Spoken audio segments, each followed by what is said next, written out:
Good morning everybody, નમસ્તે. Yes, તો amazing શિયાળાની શરૂઆત થઈ ગઈ છે અને ઓલરેડી આ શિયાળાની અંદર આપણે કાઠિયાવાડની અંદર અડદિયા વધારે ખાતા હોય છે.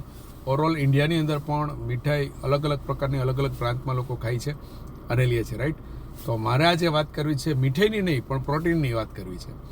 તો પ્રોટીન શબ્દ મેં પહેલાં ખાલી સાંભળેલો તો બાય બેકગ્રાઉન્ડ ફાર્માસિસ્ટ છું, પણ હકીકત એનો રોલ શું છે મને નથી ખબર. પણ મેં એક ઓર્ગેનાઇઝેશનની અંદર જાણ્યું અને મારા બોડીમાં ઘણા બધા મેં ચેન્જ કર્યા, બદલાવ કર્યા, એને કારણે ઘણો ચેન્જ આવ્યો, રાઈટ. તો ઘણા બધા લોકોની પ્રોટીન વિશે માન્યતાઓ હોય છે અને મારી પણ હતી કે પ્રોટીન કેમાં શું કામ કરે છે, પ્રોટીન કેટલું લેવું જોઈએ, વધારે પ્રોટીન નુકસાન કરે છે કે નહીં, કિડનીમાં શું નુકસાન કરે છે કે શું ફાયદો કરે છે, હકીકતે આપણે પ્રોટીન પૂરું લઈએ છીએ કે નહીં, પ્રોટીન લેવાથી વજન વધે છે કે ઘટે છે. કેટલી બધી વસ્તુઓ એવી છે કે જેમાં જરૂરિયાત છે આપણે જાણવાની, રાઈટ.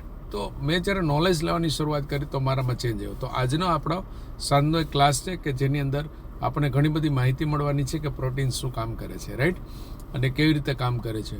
તો એના માટેની એક ઝૂમ લિંક છે. ઝૂમ ક્લાસની અંદર આપણને જાણવા, સમજવા અને શીખવા મળશે, રાઈટ. તો આજે સાંજે આપણે સમજીશું કે પ્રોટીન કેવી રીતે કામ કરે છે.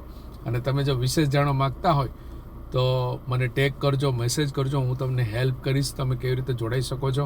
અને આની લિંક પણ તમને હું મોકલી આપીશ. Thank you so much. Have a good day, have a great day. Thank you.